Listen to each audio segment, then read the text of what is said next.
Hey guys, welcome back to Beyond the Box Score, and I am your host Hayat. Today we're breaking down 3 college basketball matchups on March 8th, and the games we're diving into are Maryland vs Illinois, Michigan State vs Michigan, and Nebraska vs Iowa. This is pure analysis and opinion, no guarantees, no promises, just me connecting the dots and trying to figure out where the edges might show up on this slate. Now a real quick before we jump in, we're getting close to a big milestone on the channel. The goal right now is 2K subscribers, and we're getting closer every day. If you enjoy these deep dive breakdowns and thinking through the game's style analysis, hitting subscribe helps the channel grow a ton. Alright, let's get into these matchups and start connecting the dots. Maryland vs Illinois, the lean here is Illinois. Okay, the lean here is Illinois. Let me walk through why. Because when I start unpacking this matchup between Maryland and Illinois, the first thing I keep circling back to is the overall profile of these two teams right now. Maryland comes into this game with an 11-9 overall record and a 4-15 conference record, and that conference number immediately jumps off the page to me because 4-15 in conference play tells me this team has struggled to consistently handle the grind of Big Ten competition.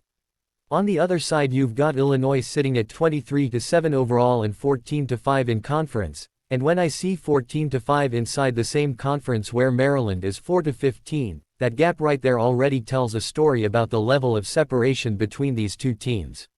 And then I start thinking about motivation, because motivation can really shape how a game unfolds late in the season. Illinois has something very concrete in front of them here. If Illinois wins this game, a win would lock up a double bye and lock up a top 4 seed in the Big Ten tournament. That matters a lot because a top 4 seed gives you that structural advantage inside the conference tournament bracket. But it doesn't stop there. Illinois is also still competing for a potential 1 seed or a potential 2 seed in the broader tournament picture, so when I look at their positioning, I see a team that still has every reason to stay sharp. Every reason to avoid any slip UPS, every reason to keep momentum rolling. Now flip over to Maryland and the situation looks completely different. Maryland is locked into a bottom seed, and at this point their position depends on where they will play and who they will play, not really whether they can dramatically change their path. And the expectation here is that Maryland is not expected to fall further than their current position, which kind of tells me that the standings side of this equation is mostly settled for them. When I think about a team that is locked into a bottom seed late in the season versus a team chasing a double bye and a top 4 seed, that difference in urgency matters. And then I think about the context around Maryland this season because this is year 1 under Buzz Williams.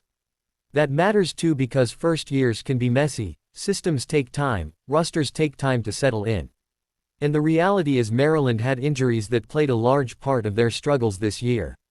So when I look at that 11-9 overall record and the 4-15 conference record, I'm not necessarily interpreting that as Maryland being completely incapable. But it does explain why things never really stabilized for them this season. But here's the thing that keeps connecting for me when I picture this game actually unfolding on the court. Maryland has struggled when stepping up in class against elite teams. That's been a pattern, and not just a small one. The description that they have not been able to hold a candle to elite teams sticks with me because that's exactly the type of matchup Illinois represents right now. And when I think about game flow scenarios, if this matchup plays out the way many of Maryland's games against elite teams have played out this season, the issue becomes endurance and competitiveness across the full game. Because another note that jumps out is that Maryland cannot hang around for a full 40 minutes. That's a very specific observation. 40 minutes matters because college basketball games are 40 minutes long. And if a team struggles to maintain competitiveness across that entire window, that's exactly how separation happens. One path I see here is Maryland maybe hanging around early, maybe keeping things respectable for stretches. But if the game extends across the full 40 minutes the way these matchups normally do, that's where Illinois has the chance to create distance. And when I evaluate Illinois' season, the losses they've taken also tell me something about their overall level. Illinois losses this season have come against Nebraska, UConn, Alabama, UCLA, Michigan, Michigan State, and Wisconsin. When I see that list, Nebraska, UConn, Alabama, UCLA, Michigan, Michigan State, Wisconsin, that's a lineup of strong teams. That tells me Illinois has mostly been losing when the competition reaches the highest level, not when they're facing teams that are struggling in conference play. And when Illinois has played teams that fall into that weaker category, we've seen some pretty decisive results. Illinois went on the road against an inferior USC team and drilled them by 36. That detail matters because winning by 36 on the road shows what Illinois can do when the gap between teams shows up clearly. There's another example too where Illinois beat Northwestern by 11. Now that one is a little closer than the USC result, but it still fits the general theme that Illinois handles weaker teams when they're supposed to.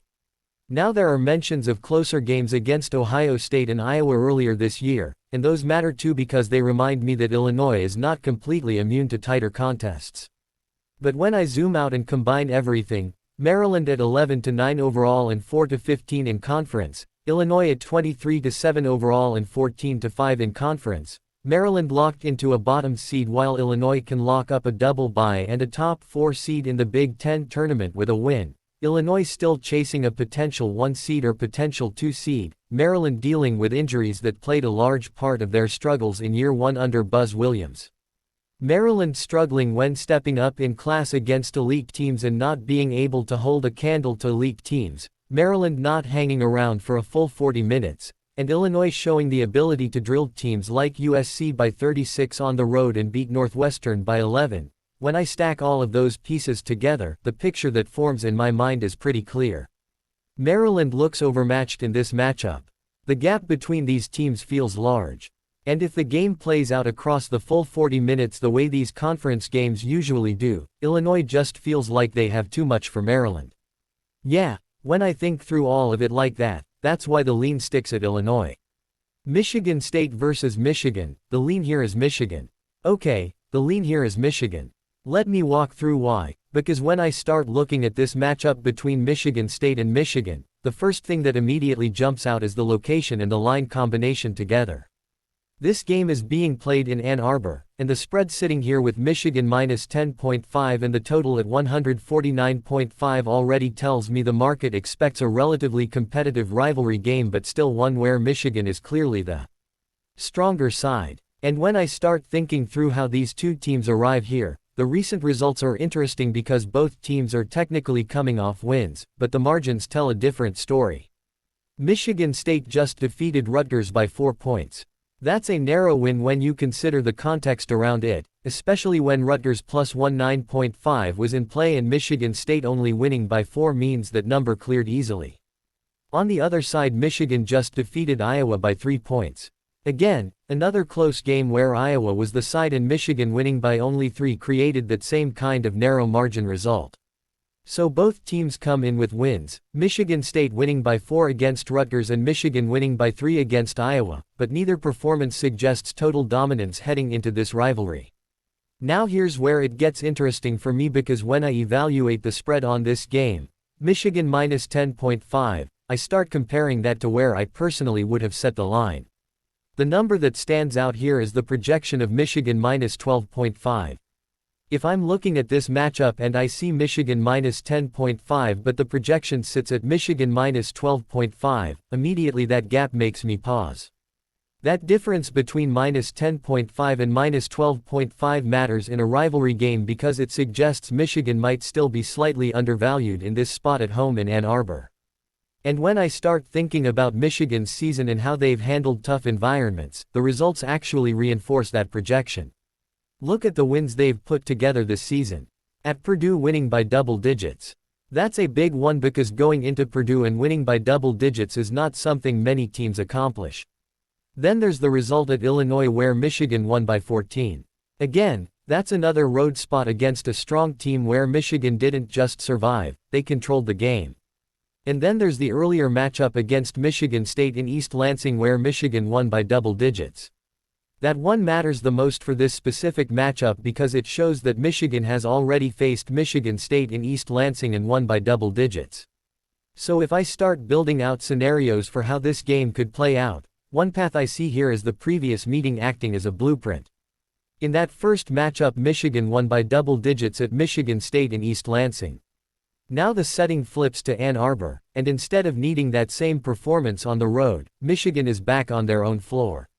When I connect those dots, winning by double digits at Michigan State and now playing the rematch at home, the idea of Michigan covering minus 10.5 becomes a lot more realistic in my mind. Another piece that factors into this is the overall consistency of Michigan throughout the season outside of a couple blemishes. There are two losses specifically mentioned, the loss to Duke and the loss to Wisconsin earlier in conference play. The Duke game is described as a blemish on their record, and then there's that Wisconsin loss earlier in conference play as well. But when I zoom out from those two moments, the rest of Michigan's profile shows a team that has repeatedly stepped into difficult environments and produced convincing results. So if this matchup plays out across the full structure of the game, and remember we're talking about two halves here, I start imagining the rhythm of the game itself. Rivalry games like Michigan State versus Michigan often come down to runs. One path I see here is Michigan putting together enough of those runs across the two halves to gradually separate. Because when you've already seen a team win by double digits in East Lansing and then you place the rematch in Ann Arbor, the environment starts to tilt the scenario further toward the home side. And when I keep circling back to that spread number, it just sticks with me. Michigan minus 10.5 compared to a projection of Michigan minus 12.5, that difference keeps reinforcing the same conclusion. Add in Michigan's ability to win by double digits at Purdue, win by 14 at Illinois, win by double digits at Michigan State in East Lansing, and suddenly the idea of another double-digit margin doesn't feel far-fetched at all. Michigan State winning by 4 against Rutgers shows they can grind out wins, but it also suggests they're not necessarily rolling through opponents right now. Michigan winning by 3 against Iowa might look similar on the surface. But when I weigh that result against the broader resume, those road wins by double digits and the win by 14 at Illinois, the overall picture still leans strongly toward Michigan. So when I imagine the game unfolding in Ann Arbor, over the course of two halves, with Michigan having already beaten Michigan State by double digits earlier in East Lansing and now sitting as a minus 10.5 favorite with a total of 149.5, the pathway that keeps making sense to me is Michigan creating separation again. Yeah, when I run through all of those scenarios, that's why the lean sticks at Michigan. Nebraska versus Iowa, the lean here is Nebraska. Okay, the lean here is Nebraska. Let me walk through why, because when I start looking at this matchup between Nebraska and Iowa, the first thing that jumps out to me is just the overall profile of these two teams right now. Nebraska coming into this one with a 25-5 overall record and a 14-5 conference record, and that immediately tells me we're dealing with a team that has been consistent all year inside the conference. Iowa on the other side sitting at 20-10 overall and 10-9 in conference, and that gap in the conference record matters to me because it speaks to how these teams have handled league play over time. Now both teams are coming off losses, which adds a really interesting layer to this spot. Nebraska lost to UCLA 72-52 on the road, and when I see that score I immediately think about the location because a lot of Nebraska's losses this season have come on the road. That's actually one of the themes here. Nebraska is stronger at home, and many Nebraska losses came on the road, so when I see that UCLA result of 72-52 away from home, it doesn't completely shake my view of what they are when they're back in their own building. Then I look over at Iowa, and they're coming off that 71-68 loss to Michigan at home. And that one really stings if you're Iowa because Michigan had already clinched, and that game was sitting right there for Iowa to grab. Losing 71-68 at home in that situation feels like a missed opportunity, especially when you start talking about where Iowa currently sits in the conference standings. Right now Iowa is occupying the 9th spot, and that's important because the 9th seed would play in the second round and would face one of the teams from the first 4 or first 2 matchups on Tuesday. So that structure matters a lot, because if Iowa could move up just one spot, moving up one spot would provide a bye to the third round, which is a big difference in the Big Ten tournament format. So there's real motivation here for Iowa, no question about it. But the question I keep asking myself is, how does Iowa actually create the path to do that in this specific matchup? Because stylistically Iowa plays at a slow pace, and that style can work when they control the rhythm.